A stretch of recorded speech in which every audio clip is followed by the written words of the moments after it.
Bonjour et bienvenue dans notre analyse du jour. Aujourd'hui, on va aborder une question qui, je crois, préoccupe beaucoup de monde, surtout les créatifs. Comment est-ce qu'on peut utiliser l'intelligence artificielle pour écrire un roman sans y perdre son âme, en gros? Notre discussion s'appuie sur un guide destiné aux auteurs qui, comme beaucoup d'entre nous, essayent de s'y retrouver dans ce nouvel univers. Notre mission, si on peut dire, c'est de comprendre comment on transforme cet outil, qui peut faire un peu peur, en un vrai partenaire créatif. On va voir s'il est possible de passer de cette crainte, tu sais, la peur d'être remplacé ou de sonner comme une machine, à une vraie collaboration qui renforce notre voix. Oui, et c'est exactement ça, le paradoxe au cœur de tout ça. La peur est tout à fait légitime, on cherche une étincelle, pas une copie. Et ce que je trouve vraiment passionnant dans les sources qu'on a, c'est que l'idée la plus forte, ce n'est pas tant sur comment utiliser l'IA, c'est plutôt sur comment on redéfinit ce que veut dire l'originalité aujourd'hui. Ah, c'est intéressant ça. L'originalité, en fait, ne viendrait plus forcément de l'idée de départ. Tu vois, l'éclair de génie un peu mythique, mais plutôt de la transformation, de ce que l'auteur fait subir à cette idée de base. D'accord, alors décortiquons ça. L'IA comme matière première et pas comme produit fini. L'idée est super séduisante, mais on s'est tous un peu cognés au même mur, non? On demande à une IA, donne-moi une idée de roman de fantasy, et bon, on se retrouve avec des elfes, des nains et un orphelin qui est l'élu. Comment on sort de ce cliché? Alors justement, en arrêtant de lui demander quoi, et en commençant à lui demander pourquoi. Hmm. C'est le premier grand changement de perspective. Au lieu de lui donner un genre, on lui donne une énergie émotionnelle. Une énergie émotionnelle, c'est-à-dire... Par exemple, au lieu de dire fantasy, tu lui dis propose-moi des scénarios qui explorent la difficulté de pardonner après une trahison. Et là, d'un coup, on ne parle plus d'intrigue, on parle du cœur de l'histoire. Le Hmm. pourquoi cette histoire vaut la peine d'être racontée. Ah oui, je vois. C'est malin parce que ça oblige l'écrivain à faire un travail sur lui-même. Avant même de parler à la machine, il faut savoir ce qui nous anime, quels sont les thèmes qui nous obsèdent. Exactement. Si je suis fascinée par la question de l'appartenance, par exemple, je peux lui demander de générer des histoires autour de ça. L'IA devient une sorte de miroir de nos propres questionnements. C'est ça. Elle devient un partenaire d'entraînement créatif. Et pour la pousser encore plus loin, on peut utiliser les contraintes. Les contraintes, ça a toujours été un moteur de créativité. D'accord. Demande-lui une histoire d'amour qui se passe uniquement dans un ascenseur bloqué. Ou alors une conspiration politique qui doit se résoudre le temps d'un seul dîner de famille. C'est paradoxal, mais plus le cadre est serré, plus les idées doivent être ingénieuses. J'aime beaucoup cette idée. Il y a une autre technique qui m'a marquée par sa simplicité, c'est de partir d'un tout petit détail, un truc presque anodin, mais qui vient de nous. Hmm. Une image qu'on a en tête, une lettre oubliée dans un vieux manteau, deux inconnus qui partagent un parapluie. On donne ce fragment de notre imaginaire à l'IA et on lui demande de construire autour. On ne part pas de son univers à elle, on part d'une autre. Et c'est là que la vraie collaboration commence. On ancre la machine dans notre propre sensibilité. C'est le point de départ. Bon, ok, admettons. On a réussi, on a une étincelle qui nous plaît, un truc qui a du potentiel, et là, paf, la deuxième vague de panique arrive. La paranoïa. Ah oui, la fameuse. Cette idée est géniale, c'est sûr, quelqu'un l'a déjà eue. Mon histoire va ressembler à un livre ou un film qui existe déjà. C'est la hantise de tout écrivain. Et c'est une peur fourrée à une époque où on a l'impression que tout a été fait. Mais là aussi, il faut être plus précis. Une histoire, elle n'est pas dérivée juste parce qu'elle utilise un trope connu, comme des ennemis qui tombent amoureux. Toutes les histoires le font.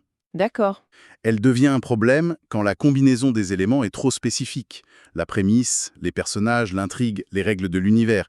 Si tout ça s'aligne d'une manière trop familière, là oui, on a un souci. D'accord, mais comment on s'en assure? Et là, j'avoue que je suis un peu sceptique. Le guide suggère d'utiliser l'IA elle-même pour vérifier si une idée est un cliché.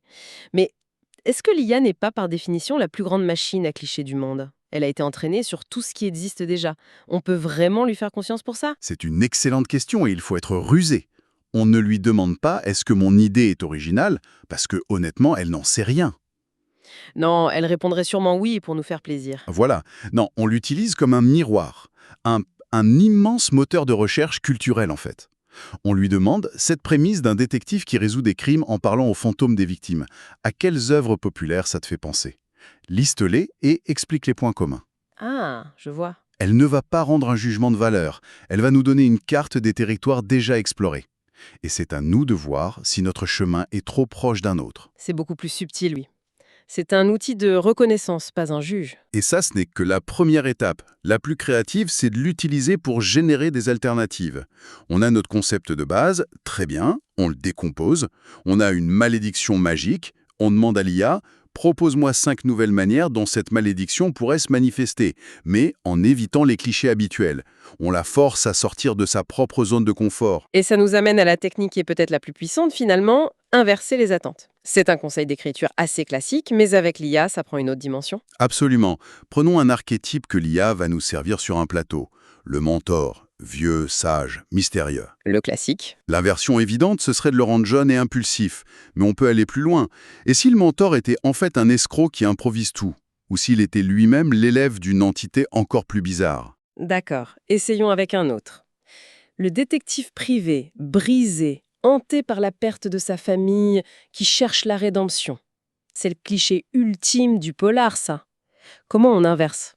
On pourrait inverser la motivation. Au lieu d'être hanté par une tragédie passée, il pourrait être motivé par une joie immense qu'il a dans sa vie. Ah oui, Un enfant, une passion, quelque chose qu'il cherche désespérément à protéger du monde sordide dans lequel il baigne. Chaque enquête devient une manière de préserver son bonheur, pas de guérir une vieille blessure.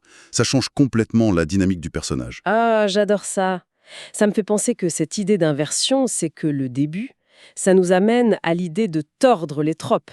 L'IA nous donne le bloc de l'ego de base, et notre travail, c'est de l'utiliser pour construire quelque chose qui n'était pas censé devenir. C'est exactement ça. Tordre un trope, ça peut prendre plein de formes différentes. On peut par exemple changer la source de la tension. Dans un trope ennemi à amant, au lieu d'une simple rivalité au bureau, la tension pourrait venir d'un désaccord philosophique hyper profond sur le bien et le mal. C'est tout de suite plus intéressant. On peut aussi jouer sur le ton. Une histoire de l'élu qui doit sauver le monde, mais traitée comme une comédie de bureau absurde. Le Conseil des Anciens est remplacé par un comité de direction qui se dispute sur les notes de frais. Carrément. Ou alors on peut fusionner des tropes improbables. Prenez un Cosy Mystery, tu sais, ces enquêtes toutes douces dans un village charmant. Maintenant, fusionnez ça avec le trope du pacte avec le diable. La vieille dame qui résout le mystère du gâteau volé, elle l'a fait en échange de son âme. C'est génial. Le décalage crée une originalité immédiate. Et une tension. Ce qui est fascinant, c'est qu'en faisant tout ça, en questionnant, en inversant, en tordant, on injecte forcément notre propre personnalité. On ne peut pas faire ses choix sans révéler qui on est, ce qui nous touche. Et on arrive au point final. L'élément que l'IA ne pourra jamais simuler de manière authentique. La voix. C'est l'empreinte digitale de l'auteur. Après avoir tordu l'idée, il faut la réécrire avec son propre cœur. On choisit les détails, le rythme des phrases, la musique des dialogues. Oui, la sensibilité. On ajuste les enjeux pour qu'ils résonnent avec nos propres valeurs. L'IA peut suggérer qu'un personnage a peur de l'échec, mais la manière dont cette peur se manifeste, un tremblement dans la main, une phrase trop sèche, un silence soudain, ça vient de notre observation du monde, de notre propre vécu. Créatif n'est plus dans l'étincelle de départ, mais dans tout le processus de transformation qui suit. C'est une réévaluation de ce qui a de la valeur dans l'écriture. Exactement. À une époque où n'importe qui peut générer une intrigue correcte en 30 secondes, ce qui devient infiniment précieux, ce sont les éléments purement humains. Les souvenirs, les contradictions, les vérités émotionnelles, la perspective unique d'un auteur sur le monde. La machine peut fournir le squelette, mais c'est l'humain qui lui donne une âme. Et pour conclure, comme on aime le faire, j'aimerais laisser une petite pensée pour la route. Ça me vient en t'écoutant. On a beaucoup parlé de comment utiliser l'IA pour commencer une histoire. Mais si on inversait complètement le processus, si on l'utilisait à la toute fin. C'est-à-dire ? Imagine, tu as terminé ton premier jet. Tu es fier de ta fin, tu la trouves surprenante, émouvante, et là, juste pour tester, tu demandes à l'IA « Lis mon histoire et génère la fin la plus cliché, la plus prévisible, la plus nulle possible pour cette intrigue. » Ce serait peut-être le test ultime pour s'assurer qu'on est allé dans la direction complètement opposée. Une pensée à méditer.